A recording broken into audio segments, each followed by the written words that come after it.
कि चुनावी राज्यों में बीजेपी ने प्रभारियों और सह प्रभारियों की नियुक्ति जो है वो की है और यहाँ पर जिन राज्यों में अब चुनाव होने वाले हैं वहाँ पर ये बदलाव जो है वो किए गए हैं।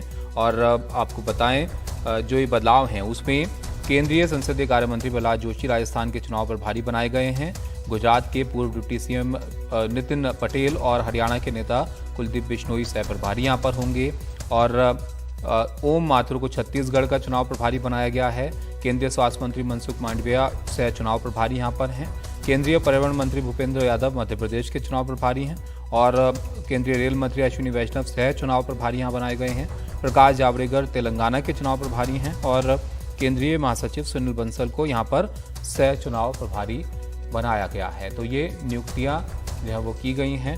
रवीश हमारे साथ जुड़ गए, हमारे सहयोगी। रवीश, बताइए इनके बारे में।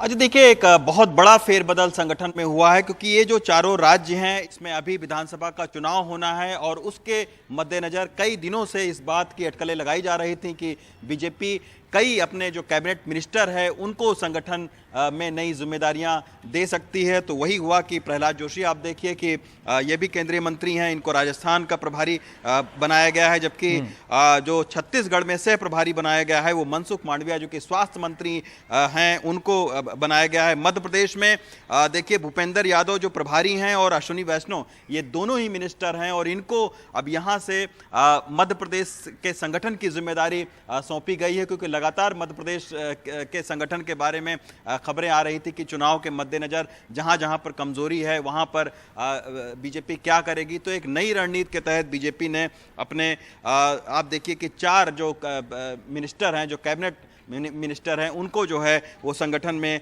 नई जिम्मेदारी सौंपी है। तेलंगाना में प्रकाश जावड़ेकर को चुनाव प्रभारी बनाया है, जबकि सुनील बंसल पहले से ही तेलंगाना में सह प्रभारी थे तो वो अपनी जगह पर सह प्रभारी बने हुए हैं। लेकिन ताबिश ये एक बड़ा फेरबदल है। अभी आपने देखा कि जी किशन रेड्डी जो कि कैबिनेट के यहाँ मिनिस्टर हैं उनको भी तेलंगाना भेजा गया और बाकायदा उनको एक नई जिम्मेदारी दी गई है।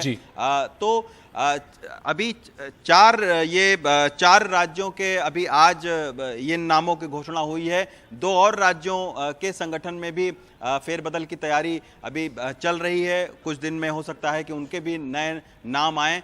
तो और लगातार 3 दिनों से आप देखिए कि कल गुवाहाटी में जो है वो बीजेपी के संगठन की बैठक हुई थी जिसमें कि पूर्वी क्षेत्र जो कि बीजेपी के हैं उन राज्यों के संगठन की बैठक हुई थी। आज अभी तक सुबह 10 बजे से लगातार दिल्ली में उत्तरी क्षेत्र के संगठन की बैठक चल रही है और खुद जेपी नड्डा मौजूद हैं, BL संतोष जो कि संगठन मंत्री हैं वो यहाँ पर मौजूद हैं।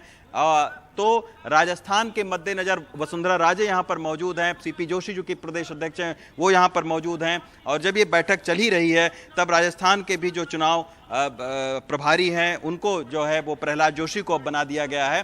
तो निश्चित तौर पर बीजेपी की एक कोशिश है कि संगठन में जहाँ जहाँ पर कोई शिकायत आ रही है या कहीं पर कमजोरी है या संगठन को और ज़्यादा मजबूत करना है तो वहाँ पर दिल्ली के 4 कैबिनेट मंत्रियों को भेजा जा रहा है ताकि संगठन और ज़्यादा चुस्त दुरुस्त हो। क्योंकि ये जो चारों राज्य हैं, राजस्थान, छत्तीसगढ़, मध्य प्रदेश और तेलंगाना, ये बहुत ही अहम राज्य हैं और इनमें अभी चुनाव, विधानसभा का चुनाव है। तो इसी के मद्देनजर बीजेपी की एक कोशिश है कि मध्य प्रदेश में तो उसकी सत्ता अभी भी बीजेपी की है तो यहाँ पर और ज़्यादा उसको मजबूती चाहिए क्योंकि सत्ता में होने के अपने एक सियासी नुकसान है। तो उस कैसे नुकसान की भरपाई सियासी फायदे में की जाए, तो इसके लिए आप देखिए कि मध्य प्रदेश में 2 कैबिनेट मिनिस्टर भूपेंद्र यादव को प्रभारी और अश्विनी वैष्णव को सह प्रभारी बनाया गया है। जी, शुक्रिया रवीश आपका सब जानकारी के लिए। तो संगठन में बड़े बदलाव जो है वो किए गए हैं। चुनावी राज्यों में बीजेपी के प्रभारियों और सह प्रभारियों की नियुक्ति जो है वो की गई है और ये जो बदलाव हैं ये हम आपको यहाँ पर दिखा भी रहे हैं। और जैसे कि रवीश बता रहे थे और कई राज्यों में भी ऐसी चर्चा है कि बदलाव जो है वो किए जा सकते हैं।